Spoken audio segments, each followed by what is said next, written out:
Okay, so you guys, welcome back. You may be going straight through, so sometimes I'll probably be saying that, and you'll be just going through, so you'll be wondering why. But I'm starting a new morning of inking, so I'm a little cold, so I'll probably do what I suggest you do, which is to not go into a head or hands or whatever, anywhere that's delicate, torso.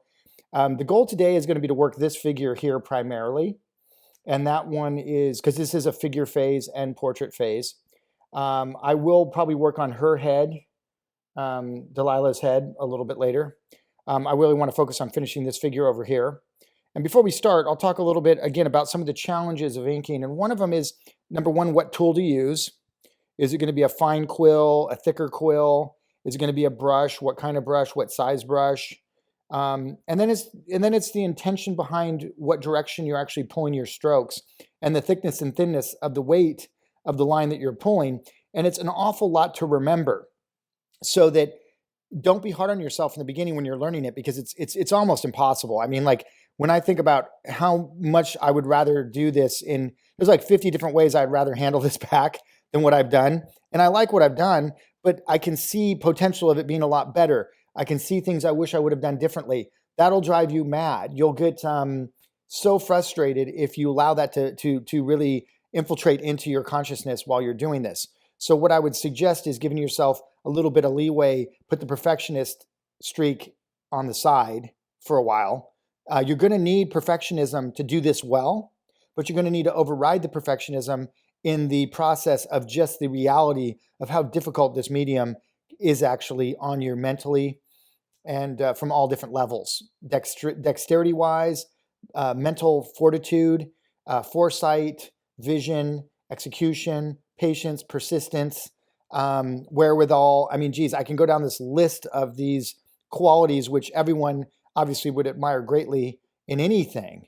And again, that's going to be the byproduct of what you garner from these efforts, is not just a nice ink, but the reality of is a greater sense of purpose, a greater sense of allowing yourself to navigate life and its many challenges in a more conscious and a little bit more with ease and grace. Let's put it that way.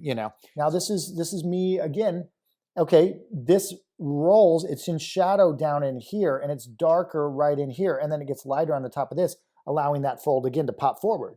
Do I want to do that with a watercolor wash like I did down here? Probably. Do I want to try to get, first do my line work and then put the watercolor wash on top? Do I want to put the watercolor wash first and then put the line on top?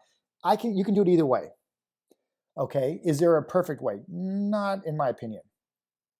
Now, again, if you were to talk to someone that does this every day, like Cole, who maybe has some insight into, obviously would have way greater insight into the layering of this medium. There's other areas in oil and stuff where I feel way more confidently saying this is what needs to be done first, second, third, pretty much definitively. I don't have quite that clarity in this medium. I have a lot, and I have a lot more than most people you'll meet, which is makes me qualified probably to teach this. But am I going to do it perfectly? No. And I'll be quite frank with you about it, because otherwise I'd be lying to you, and that's not cool. So, but again, at the end of the day, if it looks good, it's semantics. I mean, how you got there, I don't care if you put it on with your nose, if it looks good, it looks good. Okay, so now I just watercolored down my ink and I just test it and I go, well, it's still a little dark. Let's move off that puddle to the right, just with a little bit more water. Let's try it again. Okay, that looks a little better. And let's look at this crinkly, again, kind of similar fabric to what's wrapped around his leg. And let's just go in and do a little bit of watercolor effect over it. You can still see the line work underneath it.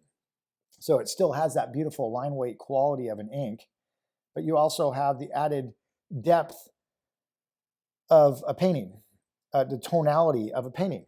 And I think that's just a beautiful look. Now, again, whether or not someone agrees with it and wants to adopt it, they might say, well, that's a cheating, this guy's a hack inker, he doesn't even, he uses all these watercolor techniques. I look at someone like Frazetta and I see him do it all day long.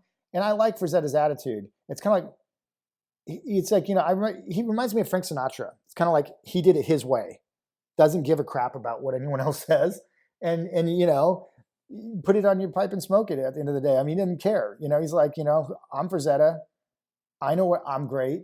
And if you don't get it, then too bad. You know, I mean, and there's a certain charm to his flippant personality about like how good he is and how little he cares about what other people think about him. And I think there's a certain charm to that. Again, you can own it in a way that makes you kind of a jerk, or you can just own it in a way that you just, oh, you know, this is me. This is what I do. Take it or leave it. It's all good. And I think there's always a charm to that. That's always extremely powerful position to come from, especially if you're extremely good. Now, if you're not good and you come from that, then you're just kind of a douche. I mean, it kind of comes off like douchey. You know, just like, you know, what are you talking about? You have no skills. I mean, you're just a jerk. But man, when you have the skills of a Frazetta, you really could be a jerk and probably pull it off.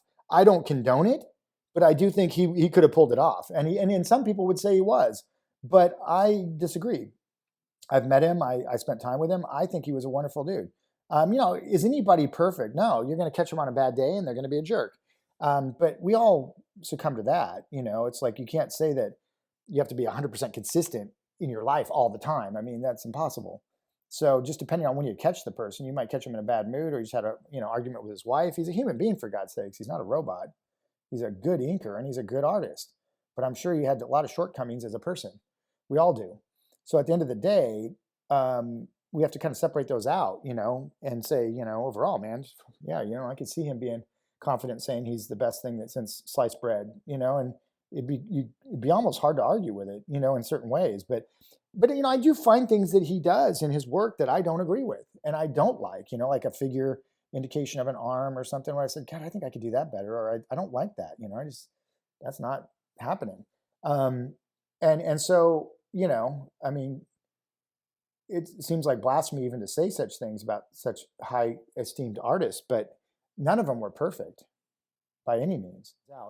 So not only are you pressure sensitivity, pushing and pulling with weight, but also contracting and expanding the length of each one of those lines. That is like rubbing your stomach and tapping your head. It's really hard to do. Another one of the challenges of inking is just that ability to pull form in that complex manner is what is necessary, but is very difficult to obtain. And you obtain it through practicing it and usually messing it up, right? So you're going to do it. It's going to look crappy. You're going to have to somehow see enough value in it to recoup, regroup, and come back at it again and do it, even though the last effort was quite miserable. That requires tenacity. It requires foresight. It requires humility, the ability to do difficult things without reward, without accolades, without people singing your praises, right? And that's where character is built, in my opinion. During those times when nobody's in your corner, your parents aren't, your friends aren't, everyone's scrutinizing you, everyone's telling you to get a real job, everyone's telling you to, you know, pull your head out of your butt and get on with your life and get a wife and get a mortgage and get in the game, you know. And you're sitting here trying to fight the good fight, learning something that's just no one can relate to other than a handful of people, the difficulty of it. And that's where I hopefully come in, because I'm going to champion you. I'm going to say it is worth doing. I'm going to say there is a future for you if you put forth that effort. I'm a perfect example of it. And I've been there when I was very fortunate to have a father that is a professional of a high caliber. Many of you know of him because of the online program. But that was my gift. That was a gift to me, the universe gave me, or whatever, was having a father like that. And I don't take it for granted ever. But what I did try to do with it is become that for other people that didn't have it. So now I become that kind of influence for people that are trying to learn the same thing that don't have that kind of background. And that's the best I can do. You know, I mean, again, we can't go back and pick our parents over or whatever, or friends or whatever, you know, we can, I mean, to some degree they're friends, but the parents are your parents, you know, so you kind of deal with them, you know, you deal with what you got. And they all have a mixed bag of good and not so good, depending on, because we're all just human beings, right? So, you know, I mean, at the end of the day, if we want to go forth and do something like this for a living, if you're not, if you're in your 20s or whatever, or even older, by that time you should take responsibility for the fact that this is important to you and that you're taking it on as your own responsibility. And it's no longer your parents, whether or not you do it or not. It's not their opinion anymore. I mean, you're old enough to make your own decisions in life, and and to own them and to live by them and die by them and all that kind of good stuff. And then it becomes more important that you pick wisely, because you can't blame your parents. You can't say, you guys made me do that and da da da. I mean, if you're still doing that in your 30s, there's a problem. I mean, there's other problems going on, in my opinion. So, at some point you got to step up and you got to say, this is important to me. This is what I want to do for a living. I'm going to pay the dues. I'm not going to, I'm going to do it on my own if I have to, or I'm going to fund it on my own, or I'm going to do whatever it takes for me to become a professional. And when you do, think of the amount of pride and the amount of how you're going to feel about yourself, that you stood in your own power, you made a decision that was really difficult, you followed through with it, you're succeeding now on your own volition, on your own effort, on your own pushing, and own drive and your own everything. How good that's going to feel, how amazing it is going to feel to you to know that you did it primarily on your own. And I guarantee you, at that point, you'll have everybody and their half brother praising you.